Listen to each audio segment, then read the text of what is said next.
पिछले वीडियो में हमने टेंसेस का इंट्रोडक्शन और तीनों इंडेफिनिट यानी सिंपल टेंसेज किए थे, प्रेजेंट सिंपल, पास्ट सिंपल और फ्यूचर सिंपल। आज हम कंटिन्यूअस टेंसेज करेंगे। कंटिन्यूअस का मतलब जब कोई काम जारी है या चालू है तो हम उस टेंस को कंटिन्यूअस टेंस कहते हैं। आज हम सबसे पहले प्रेजेंट कंटिन्यूअस पढ़ेंगे, लेकिन इसको पढ़ने से पहले हमें इंट्रोडक्शन और सिंपल टेंसेज को पढ़ना जरूरी है। इसके लिए आप इससे पहले वाला वीडियो जरूर देखें और उस वीडियो का लिंक मैं डिस्क्रिप्शन में दे रहा हूं, वहां से आप उस वीडियो को देखें। उसके बाद ये वीडियो आप देखेंगे तो समझ में आएगा। कंटिन्यूअस में हम सबसे पहले कर रहे हैं प्रेजेंट कंटिन्यूअस। प्रेजेंट कंटिन्यूअस में सेंटेंस वही मैंने आपसे प्रॉमिस किया था कि मैं एक ही सेंटेंस में सभी टेंसेज करवाऊंगा। तो हमारा वही सेंटेंस जो प्रेजेंट सिंपल में था, my mother cleans this room, और अब कंटिन्यूअस में हो गया my mother is cleaning this room, यानी मेरी माँ कमरे को साफ कर रही हैं। कर रही हैं, कर रही हैं मतलब लगातार काम चालू है। ठीक है, तो यहां देखिए माय मदर क्या है, सब्जेक्ट है। उसके बाद is am are helping verb है, और ये जो क्लीनिंग है ये वर्ब की फर्स्ट फॉर्म में आईएनजी लगाने से बना है। इसको हम प्रेजेंट पार्टिसिपल फॉर्म भी कह सकते हैं और वर्ब की आईएनजी फॉर्म भी कह सकते हैं। तो ये है वर्ब प्लस आईएनजी। इसके बाद अगर हो तो ऑब्जेक्ट आ जाएगा। रूम इसमें ऑब्जेक्ट है, नहीं हो तो कोई दिक्कत नहीं है।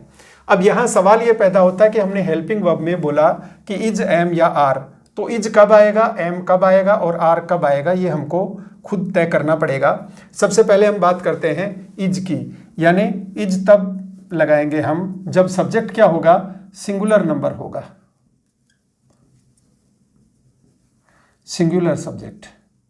और सिंगुलर सब्जेक्ट की हम बात करें तो इसमें क्या आएंगे, he, she, it and any one name. या तो ही या सी या इट या कोई भी एक नाम अगर है तो उसके साथ हेल्पिंग वर्ब इज आएगी। इज हमेशा सिंगुलर सब्जेक्ट के साथ आती है। उसके बाद एम कब आएगा, जब सब्जेक्ट आई होगा तो एम आएगा। और फिर आर कब आएगा, जब सब्जेक्ट प्लूरल होगा, यानी एक से ज्यादा लोग होंगे इसमें। प्लूरल सब्जेक्ट कब होता है, we, you, they and two or more names, दो या दो से ज्यादा नाम ये हों तो हेल्पिंग वर्ब आर आएगी। बहुत सिंपल है। अब यहां ये देखिए कि माय मदर सब्जेक्ट है, इज एम या आर हेल्पिंग वर्ब है, तो माय मदर है तो हेल्पिंग वर्ब इज आई, क्योंकि मैंने बताया था सिंगुलर कोई भी सब्जेक्ट है तो इज आएगी। लेकिन पहले भी हमने सिंपल में भी ये देखा था कि सब्जेक्ट को चेंज किया था। अगर माय मदर के बजाय हमारा सब्जेक्ट हो माय पेरेंट्स तो क्या होगा, माय पेरेंट्स करने से ये प्लूरल हो गया। पेरेंट्स प्लूरल सब्जेक्ट है और प्लूरल करने से हम इसमें प्लूरल की ही हेल्पिंग वर्ब यूज करेंगे। कौन सी यूज करेंगे, आर यूज करेंगे। My parents are cleaning this room. अब स्वच्छ भारत अभियान की बात करते हैं। दूसरों से ही करवाते रहे, मदर से, पेरेंट्स से, उसके बजाय खुद भी करें। और खुद करेंगे तो जब हमारा सब्जेक्ट आई होगा, अगर यहाँ पे मदर के बजाय हम सब्जेक्ट आई कर देते हैं तो फिर हमारे पास हेल्पिंग वर्ब होगी एम, फिर आएगा I am cleaning this room. बहुत सिंपल सी बात है।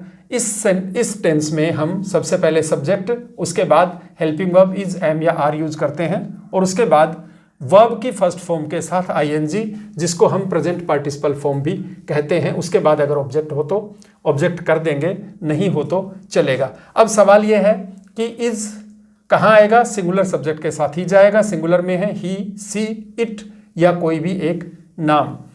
एम आएगा आई के साथ, इसमें कुछ भी सोचने की जरूरत नहीं है। और आर आएगा प्लूरल सब्जेक्ट के साथ, यानी वी, यू, दे या दो से ज्यादा नाम जब होंगे तो आर आएगा। इसके बाद हम करते हैं past continuous tense. Past continuous आएगा इसके बाद। अगर कोई काम अभी हो रहा है या इन दिनों हो रहा है तो प्रेजेंट कंटिन्यूअस आएगा, लेकिन अगर काम पहले कभी हो रहा था तो past continuous. Past continuous, present continuous या फ्यूचर कंटिन्यूअस, कंटिन्यूअस कोई भी हो, तीनों ही कंटिन्यूअस में वर्ब की आईएनजी फॉर्म आती है। इसीलिए मैं तीनों कंटिन्यूअस एक साथ करवा रहा हूं। वर्ब की फर्स्ट फॉर्म में आईएनजी, प्रेजेंट कंटिन्यूअस में भी, पास्ट कंटिन्यूअस में भी और फ्यूचर कंटिन्यूअस में भी।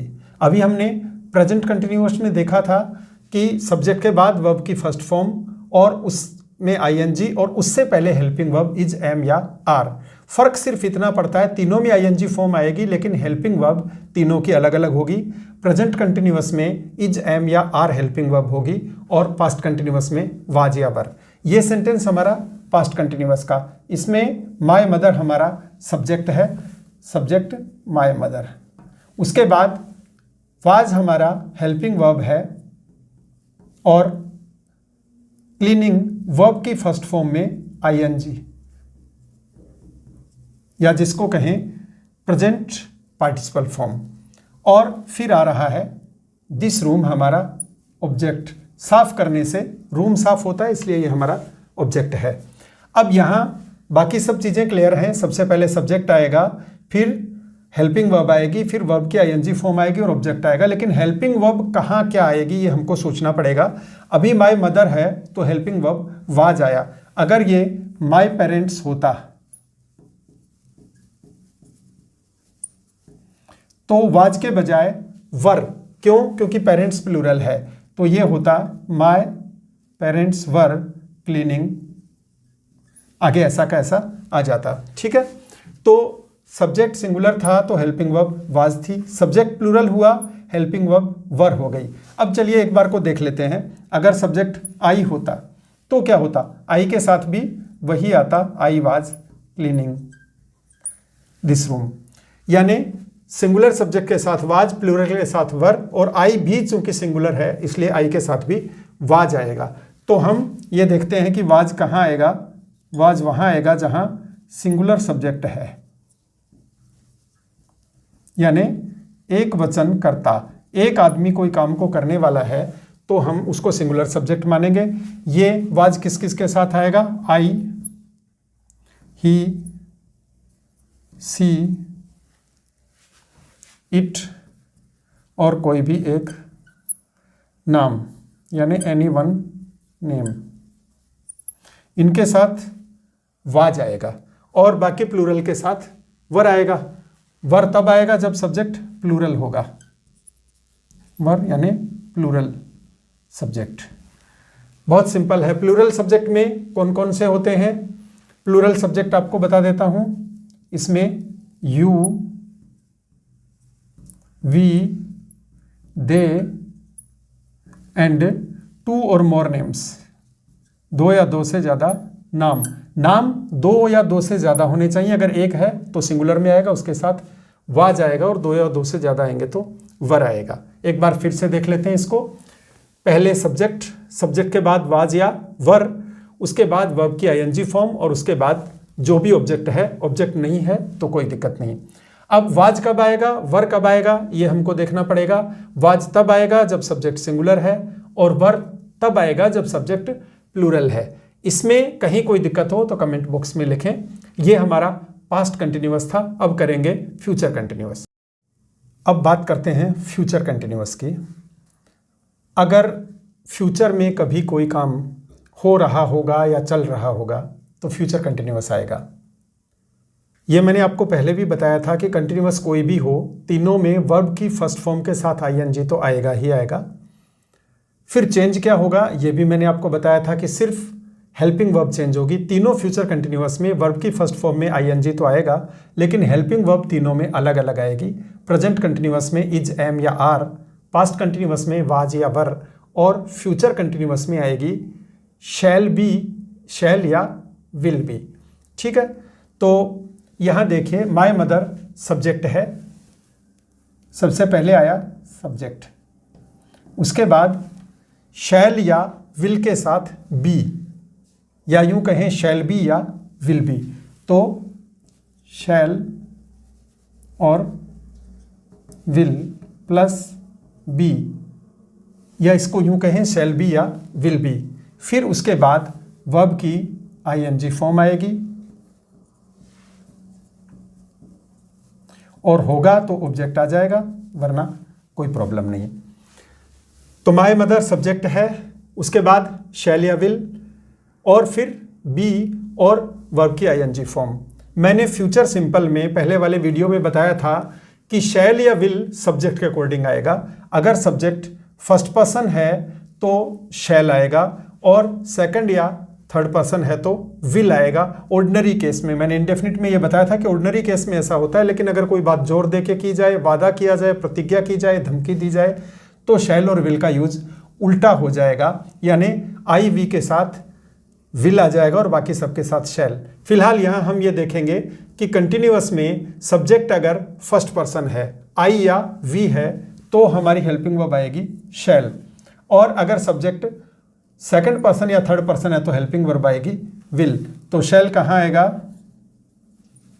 शैल आएगा आई और वी के साथ, और विल आएगा you, he, she, it and any one name, sorry any names, any names, इनके साथ विल आ जाएगा।